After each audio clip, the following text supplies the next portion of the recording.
आज कारपोरेशन में मालेगांव के कुछ आम मसलों को लेकर के राउंड टेबल मीटिंग रखी गई थी। सबसे अहम मसला जो है मालेगांव के रोजगार से जुड़ा हुआ है साइजिंग का मसला। 2018 से साइजिंग वालों के ऊपर लटकती हुई तलवार थी और एनजीटी की तरफ से जो मसाइल थे, साइजिंगों को जो है कनेक्शन कट कर दिया गया था, उनको लॉक कर दिया गया था, ऐसे मसाइल थे। उससे लड़ने के लिए हमने जो रास्ता तय किया था कि ये जो पॉल्यूशन को लेकर के एनजीटी डिपार्टमेंट की तरफ से साइजिंगों को जो क्लोजर नोटिस मिलता है, ये सिलसिला बंद होना चाहिए।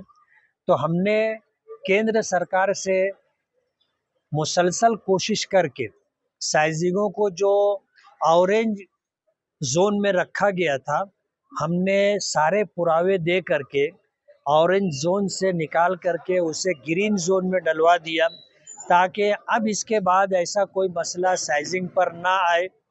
अब अगर साइजिंग में बॉयलर के अंदर कोई गैर कानूनी तौर पर अगर लकड़ी से हट करके, कोयले से हट करके कचरा वगैरह जलाता है, ये उसका अपना मसला होगा और उस सिलसिले में पावरलूम एसोसिएशन की तरफ से कोई उनको मदद नहीं दी जाएगी। मालेगांव शहर हमारा शहर है और अगर किसी भी तरीके से लोगों को बीमारी से दो चार होना पड़ता है तो हम कहीं भी और कभी भी उसको सपोर्ट नहीं करेंगे। साइजिंग के जो जिम्मेदारान हैं, उनकी जो एसोसिएशन है, आज वो सारे जिम्मेदारान थे। कारपोरेशन की तरफ से अब जो पॉल्यूशन को लेकर के मैटर था वो ख़त्म हो गया। तब साइजिंगों के ऊपर दूसरी मुसीबत लाई गई कि तुम्हारे पास एनओसी है कि नहीं है, ये पेपर है कि नहीं है, वो पेपर है कि नहीं है। कारपोरेशन को जिन पेपर के मांगने का अधिकार नहीं है, कारपोरेशन वो पेपर भी मांग रही। इसलिए हमने बैठ करके कारपोरेशन का जो अधिकार है कि बांध काम का एनओसी चाहिए, अगर है तो बात ख़त्म हो जाती है, नहीं है तो उसे किस तरह एनओसी दिया जा सकता है, इस सिलसिले में कारपोरेशन अपनी जिम्मेदारी पूरी करे। 2018 से लेकर के जिन साइजिंगों के पास बांध काम एनओसी नहीं था, उन्होंने पाठ पुरावा किया। आज 5-7 साल हो गए, कारपोरेशन ने उनको किसी भी तरीके का कोई जवाब नहीं दिया।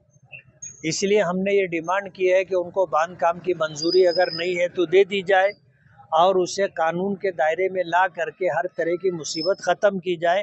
एक विषय ये था। राउंड टेबल मीटिंग में दूसरा विषय जो हमारा था वो शहर के अंदर साफ सफाई को लेकर के।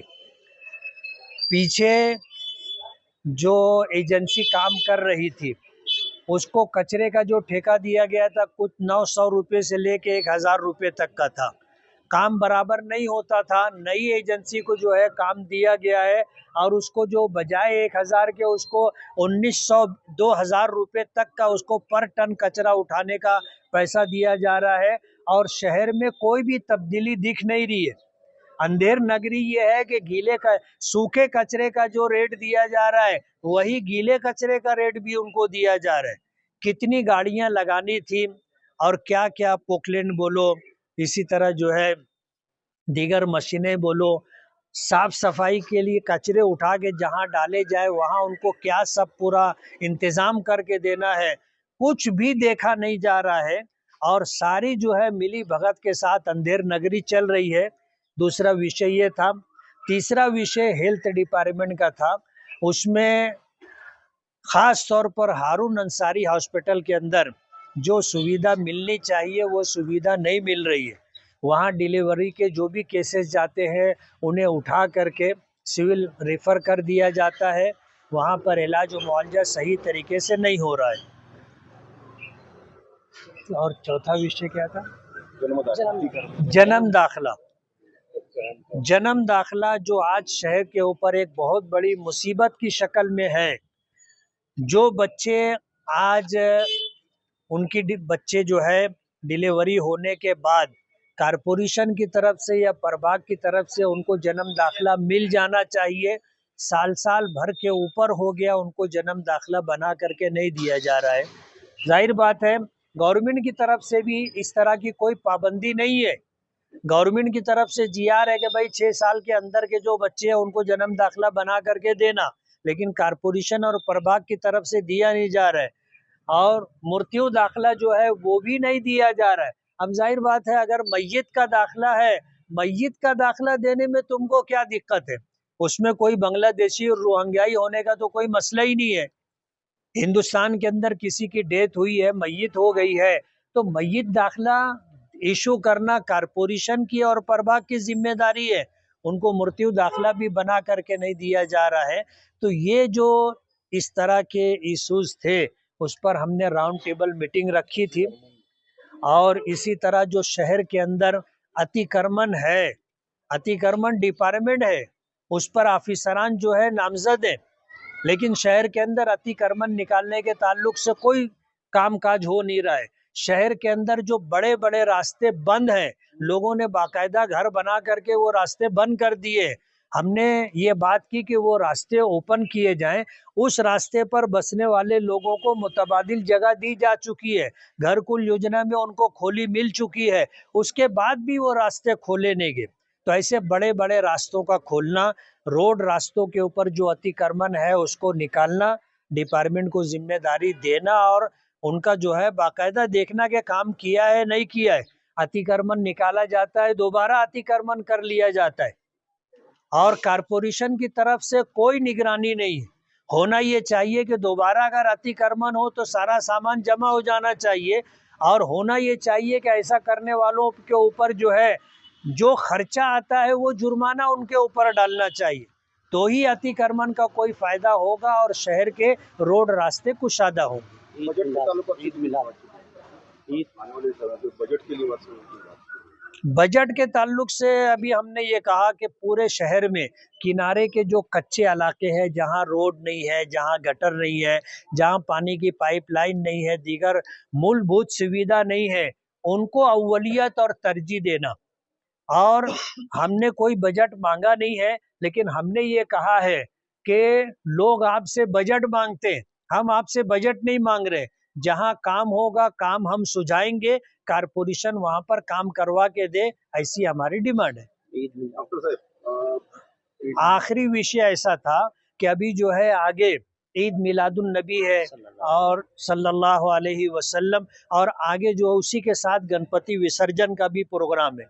तो शहर में जो बड़े बड़े रास्ते आज जहां काम काज हो रहा है, 1.5 महीना पहले हमने कारपोरेशन में कमिश्नर से ये डिमांड की है कि रिलेटेड डिपार्टमेंट को ये जिम्मेदारी देना कि 12 वफात का जुलूस निकले, गणपति विसर्जन का जुलूस निकले, उससे पहले ये सारे रास्ते मुकम्मल होने चाहिए।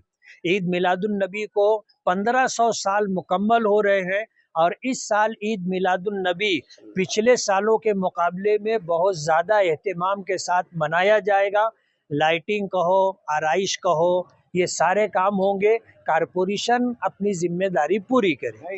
हमारा आज जो विषय स्वच्छता के ताल्लुक से आया, उस पर सॉलिड वेस्ट मैनेजमेंट के ताल्लुक से जो क्वेश्चन था कि जो नया टेंडर गया है उसमें जो टर्म और कंडीशन है, उस टर्म कंडीशन के अनुसार हमने उससे व्हीकल्स और इक्विपमेंट्स लिए है क्या नहीं, और अगर लिए है तो वो टर्म का कंडीशन के एतबार से वो उनकी फिटनेस और उनका जो है आरटीओ से जो एनओसी वगैरह मिलता है और जो उनके दीगर जो परमिशन रहते हैं वो पूरे है या नहीं है, ये हमको आप लोग बताओ।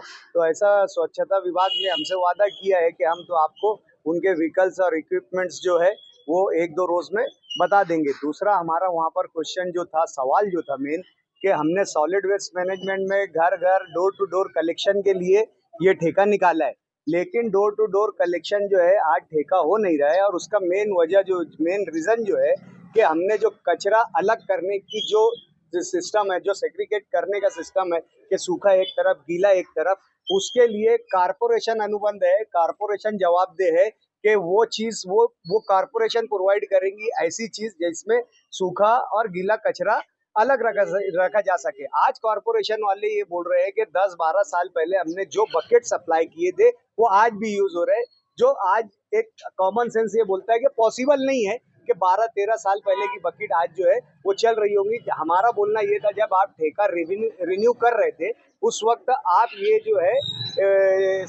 जो है प्रोसीजर आपने कर लेना चाहिए था। अगर आपको बकेट देते आती थी बकेट देना चाहिए था, अगर नहीं बकेट दे सकते थे तो कम से कम पॉलीथीन बैग मंथली एक महीने से दूसरे महीने के लिए इस्तेमाल करने के लिए कॉरपोरेशन देना चाहिए था। लेकिन कॉरपोरेशन की तरफ से ऐसी कोई कार्रवाई नहीं हुई जो इस टेंडर के लिए जो है सवाल उठाता है।